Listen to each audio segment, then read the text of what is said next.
Movie की शुरुआत Mexico border से होती है, जहां पर हम क्रिस नाम के एक आदमी को बहुत तेज स्पीड में गाड़ी चलाता हुआ देखते हैं। दरअसल क्रिस इतनी दूर अपनी वाइफ को तलाश करते हुए आया था। वो पहुंचता है रेंचो नाम के एक आदमी के घर के पास और गेट से कूद कर के घुस जाता है अंदर। वो यहाँ पर खड़े हुए एक आदमी की धुलाई करके धीरे धीरे आगे बढ़ता है। कुछ आदमी गाड़ी के पास खड़े हुए थे। क्रिस उनकी भी धुलाई करते हुए आगे बढ़ता है। वो रास्ते में मौजूद सभी लोगों को मारता हुआ घुस जाता है घर के अंदर क्रिस एक आदमी से पूछता है कि चुपचाप बता मेरी वाइफ कहाँ है, लेकिन वो आदमी इसे गालियां देता हुआ इससे लड़ने लग जाता है, लेकिन ये आदमी उसे कुछ नहीं बताता। तब वो इन सिक्योरिटी गार्ड्स की धुलाई करता हुआ आखिरकार पहुंच जाता है रॉबर्ट नाम के उस गंजे के पास। वो उस गंजे से पूछता है कि साले बता मेरी वाइफ कहाँ है। तब वो गंजा कहता है कि आओ बैठ कर के बात करते हैं। फिर वो क्रिस से कहता है कि अभी तक तो ठीक है तुम्हारी वाइफ। इसके बाद वो गंजा क्रिस की बात करवाता है उसकी वाइफ सारा से। वो बहुत ज्यादा परेशान लग रही थी और क्रिस से कह रही थी कि प्लीज मुझे बचा लो। तभी अचानक से वो गंजा फोन को कट कर देता है। इससे क्रिस को गुस्सा आ जाता है और वो ऊंची आवाज में बात करने लगता है इस गंजे से। तब ये गंजा उसे कहता है कि बेटा आवाज नीचे करके बात कर, तू जानता नहीं है मैं कौन हूँ और तुम्हारे साथ क्या कर सकता हूँ। क्रिस इस गंजे से कहता है कि आखिर तुम चाहते क्या हो। तब ये गंजा उसे एक फोन और चाबी देते हुए कहता है कि इस फोन में 6 नंबर हैं और तुम्हारे पास भी सिर्फ 6 घंटे हैं मेरे इस काम को पूरा करने के लिए। ये गंजा क्रिस से कहता है कि तुम्हें इन 6 आदमियों को मौत के घाट उतारना होगा। दरअसल ये 6 आदमी ड्रग और लड़कियों की स्मगलिंग का काम करते हैं। वो गंजा कहता है कि अगर तुमने मेरे इस काम को पूरा कर दिया तो मैं तुम्हारी वाइफ को छोड़ दूंगा। अब क्रिस के पास इसके अलावा कोई दूसरा रास्ता नहीं था, इसलिए वो फोन और चाबी को लेकर के आ जाता है नीचे। ये चाबी बाहर खड़ी हुई गाड़ी की थी। दरअसल इसी गाड़ी में बैठकर के क्रिस को उन लोगों को मारना था। जब वो गाड़ी के पास जाकर के उस पर से कपड़ा हटाता है तो अंदर 2 आदमी पहले से ही बैठे हुए थे। वो क्रिस से कहते हैं कि हम भी इस मिशन में तुम्हारे साथ चलने वाले हैं। क्रिस पहले तो मना कर देता है उन्हें अपने साथ ले जाने से, लेकिन जब वो बार बार कहते हैं तो वो मान जाता है। अब ये तीनों निकल पड़ते हैं अपने मिशन के लिए। रास्ते में ये दोनों आदमी क्रिस से पूछते हैं कि आखिर तुम उस गंजे को कैसे जानते हो। ये दोनों भी उसी के आदमी थे, लेकिन ये दोनों अब उस गंजे से परेशान होकर के उसे छोड़ना चाहते थे। तब क्रिस इन्हें अपनी कहानी बताते हुए कहता है कि हम 3 लोगों की फैमिली थी, जिसमें मेरी वाइफ और एक बेटी। हम तीनों बहुत ही खुशी और सुकून के साथ अपनी जिंदगी को गुजार रहे थे। मेरी वाइफ जॉब किया करती थी। फिर एक दिन जब वो जॉब के लिए जाने लगी तब मैंने खुद उसे गाड़ी में बिठा कर के भेजा था। उसके जाने के बाद 2 ऑफिसर मेरे घर पर आए, जिसमें एक लेडी थी। उन्होंने मुझे कहा कि क्या तुम जानते हो तुम्हारी वाइफ एक ड्रग स्मगलर है। ये सुनकर के मैंने उनसे कहा कि कहीं तुम्हारा दिमाग तो खराब नहीं हो गया। तब उन लोगों ने सबूत के तौर पर मेरी वाइफ की ड्रग्स के साथ कुछ पिक्चर भी दिखाई, लेकिन मुझे अब भी यकीन नहीं हो रहा था क्योंकि मेरी वाइफ तो प्रॉपर्टी और कंस्ट्रक्शन की जॉब किया करती थी। लेकिन वो लोग एक के बाद एक कई सबूत दिखाते जा रहे थे और बता रहे थे कि कैसे तुम्हारी वाइफ की कंपनी में ड्रग्स का काम किया जाता है। क्रिस अपने साथियों को बताता है कि इसके बाद मैंने उन दोनों ऑफिसर्स को यहाँ से जाने के लिए कहा। तब वो तो चले गए, लेकिन उन्होंने वो सारे फोटो मेरे पास ही छोड़ दिए ताकि मैं तसल्ली से उन्हें देख कर के इस बात पर यकीन कर सकूं। अपने साथियों को अपनी स्टोरी सुनाते हुए क्रिस ने गाड़ी की रफ्तार को बहुत तेज बढ़ा दिया था। वो उन्हें बताता है कि इसके बाद मैंने अपनी वाइफ को कॉल करने की कोशिश की, लेकिन जब उसने रिसीव नहीं किया तो मैंने उसके लिए एक मैसेज छोड़ दिया। फिर मेरी बेटी मेरे पास आई और कहने लगी कि डैड अगर मॉम से आपकी बात हो तो उन्हें कह देना कि मैं उनसे बहुत ज्यादा प्यार करती हूँ। फिर कुछ देर बाद क्रिस के पास एक कॉल आती है और उसे बताया जाता है कि अगर तुम अपनी वाइफ को जिंदा देखना चाहते हो तो चुपचाप हमारे बताए हुए एड्रेस पर पहुंच जाओ। इसके बाद क्रिस उस गंजे की बताई हुई लोकेशन पर पहुंच जाता है, जहां पर यह अंधाधुंध गोली चलाता हुआ बढ़ता है आगे। तब एक आदमी से पैसों का ऑफर देता है, लेकिन क्रिस उसे कहता है कि मुझे तुम्हारे पैसे नहीं चाहिए। इतना कहने के बाद वो मार देता है गोली इस आदमी को भी।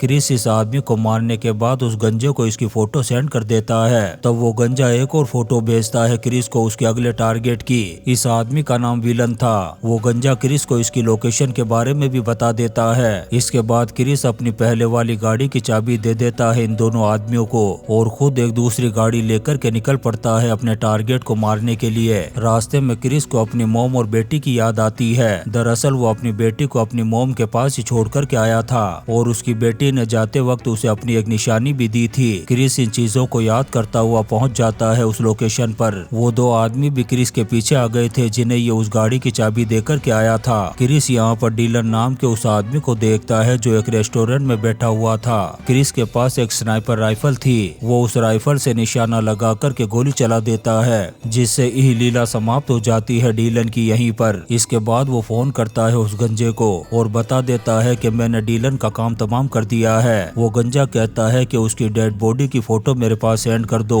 तब क्रिस उसे कहता है कि तू खुद यहाँ पर आकर के देख ले, मेरे पास इतना टाइम नहीं है कि तुझे फोटो भेजता फिरूं। वहीं दूसरी तरफ हम एक लेडी एजेंट को देखते हैं जो क्रिस की मॉम के पास जाती है और उससे कहती है कि मुझे कुछ बात करनी है आपसे। फिर वो उससे क्रिस के बारे में पूछती है। तब क्रिस की मॉम कहती है कि मुझे उसके बारे में कुछ नहीं पता, क्योंकि मेरी उससे काफी टाइम से बात ही नहीं हुई। इसके बाद ये एजेंट, जिसका नाम डर्स था, ये उससे पूछती है कि क्रिस की बेटी इस वक्त कहाँ है। इस पर भी वो मना कर देती है कि मुझे नहीं पता। इसके बाद क्रिस की मॉम उसे कहती है कि अब तुम यहाँ से चली जाओ। इसके बाद ये एजेंट यहाँ से चली जाती है। अब क्रिस जिस जगह पर था वहाँ पर सेबेस्टियन नाम के उस आदमी के गुंडे आ जाते हैं जिसे क्रिस ने डीलन से पहले मारा था। ये लोग क्रिस पर अटैक कर देते हैं। तब क्रिस भी उन पर हमला करके बहुत सारे लोगों को मौत के घाट उतार देता है। इस लड़ाई में वो दोनों आदमी भी क्रिस की मदद कर रहे थे और थोड़ी ही देर में ये तीनों सफाया कर देते हैं इन सारे गुंडों का। इसके बाद क्रिस अपनी गाड़ी लेकर के निकल जाता है।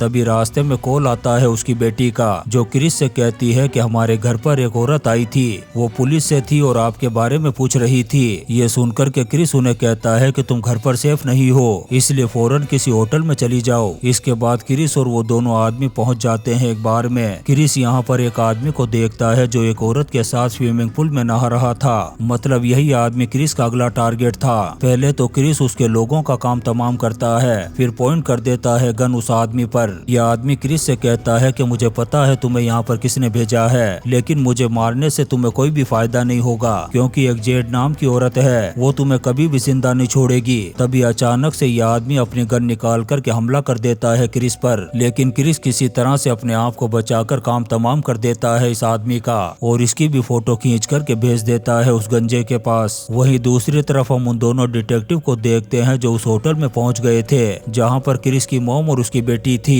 ये डिटेक्टिव यहां पर आकर के क्रिस की मॉम को तो गोली मार देते हैं और इसके साथ जो माया नाम की औरत थी वो क्रिस की बेटी को पकड़ करके ले जाती है अपने साथ। उधर क्रिस का अगला टारगेट योगो नाम का एक आदमी था जो लड़कियों की स्मगलिंग किया करता था।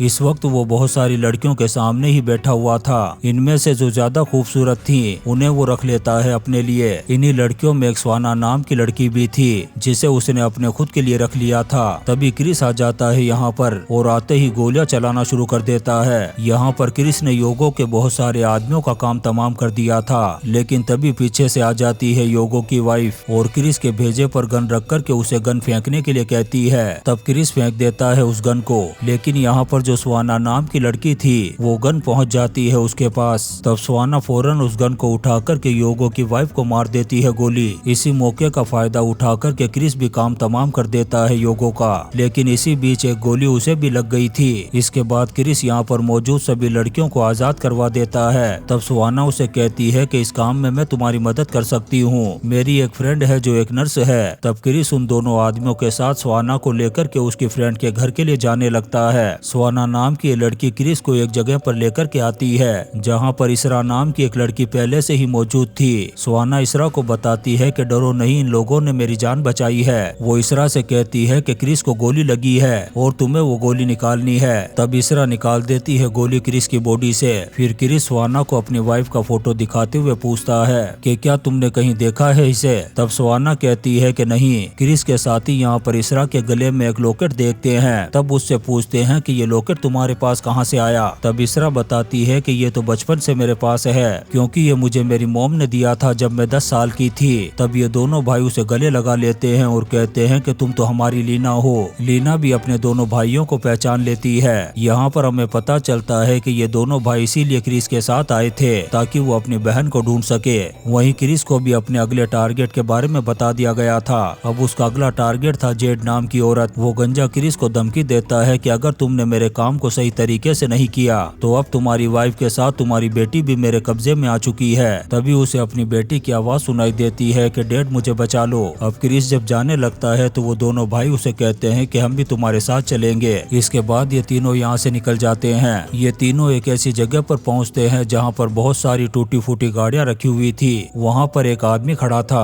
तभी यहाँ पर एक गाड़ी आती है जिसमें से एक औरत बाहर निकलती है। इस औरत को देख कर के हमें पता चलता है कि ये कोई और नहीं बल्कि क्रिस की वाइफ सारा थी। ये अपने साथ बहुत सारी लड़कियों को लेकर के आई थी। सारा उस आदमी के पास जाकर के कहती है कि इन लड़कियों को बॉर्डर पार ले जाओ। फिर वो उससे पैसे ले लेती है। तभी क्रिस भी इस जगह पर पहुंच जाता है और इन लोगों पर अंधाधुंध गोलियां चलाना शुरू कर देता है। वो सभी लड़कियां एक बस में जाकर के छुप गई थी। क्रिस यहाँ पर उस आदमी को भी मार देता है जो इन लड़कियों को बॉर्डर पार ले जाने वाला था। क्रिस की वाइफ सारा भी अपनी जान बचा कर के यहाँ से भागने लगती है, लेकिन क्रिस को अभी तक पता नहीं था कि उसी की वाइफ सारा है। लेकिन जब क्रिस उसे गन पॉइंट पर लेता है तब वो उसे देख कर के शॉक्ड हो गया था। क्रिस सारा से कहता है कि उन पुलिस वालों ने सही कहा था कि तुम ह्यूमन ट्रैफिकिंग का काम करती हो। सारा क्रिस से कहती है कि यहाँ पर लड़कियों की स्मगलिंग की जाती है और मैं कैसे भी करके उनको बचाना चाहती थी। वो क्रिस से कहती है कि मैं इन सब को खरीद लिया करती थी, फिर उसके बाद किसी अच्छे बायर को बेच देती ताकि वो इन्हें बॉर्डर पार करवा सके।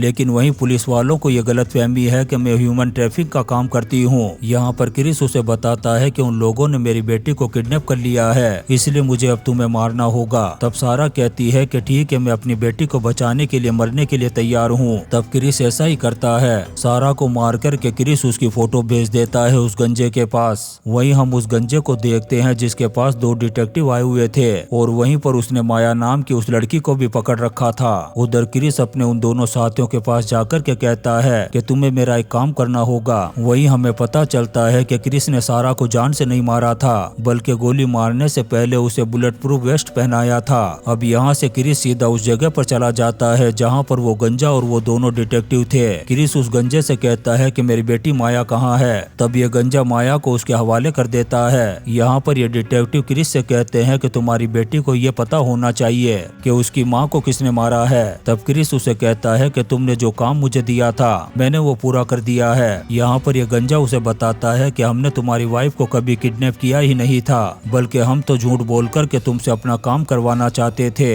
दरअसल हमने उन लोगों को तुम्हारे हाथ से मरवाया है जो हमारे कंपटीटर थे। यहाँ पर ये गंजा क्रिस को भी गोली मारने वाला था। तभी सारा आ जाती है और यहाँ पर अंधाधुंध गोलियां चलाना शुरू कर देती है। ये देख कर के वो गंजा हेलीकॉप्टर में बैठ कर के यहाँ से भागने लगता है। इधर सारा काम तमाम कर देती है उस डिटेक्टिव का। वहीं क्रिस अपनी बेटी को बचाने के लिए जाता है। माया उसे कहती है कि तुमने मेरी मॉम को जान से मार दिया। तब क्रिस उसे समझाता है कि तुम्हारी मॉम जिंदा है। तभी यहाँ पर वो दूसरा डिटेक्टिव आ जाता है जो क्रिस को गोली मारने ही वाला था, लेकिन तभी सारा आकर के काम तमाम कर देती है उस डिटेक्टिव का। इस तरह से इन तीनों की जान बच जाती है। अब ऐसे ही 1 महीने का वक्त गुजर जाता है। तभी हम उस गंजे को एक गाड़ी में देखते हैं जो भाग चुका था। इतने में यहाँ पर सारा आती है और एक चाकू से उसका काम तमाम कर देती है। दरअसल उसकी गाड़ी को उन दोनों भाइयों ने यहाँ पर रोक लिया था और इस तरीके से इन्होंने सारे गुंडों का काम तमाम कर दिया था। और इसी सीन के साथ ये शानदार मूवी 6 आवर्स अवे खत्म हो जाती है। दोस्तों, हम आपके लिए ऐसी ही इंटरेस्टिंग मूवीज एक्सप्लेन करते रहेंगे, तो आप चैनल को सब्सक्राइब जरूर करें और लाइक और कमेंट्स भी करें। Thank you.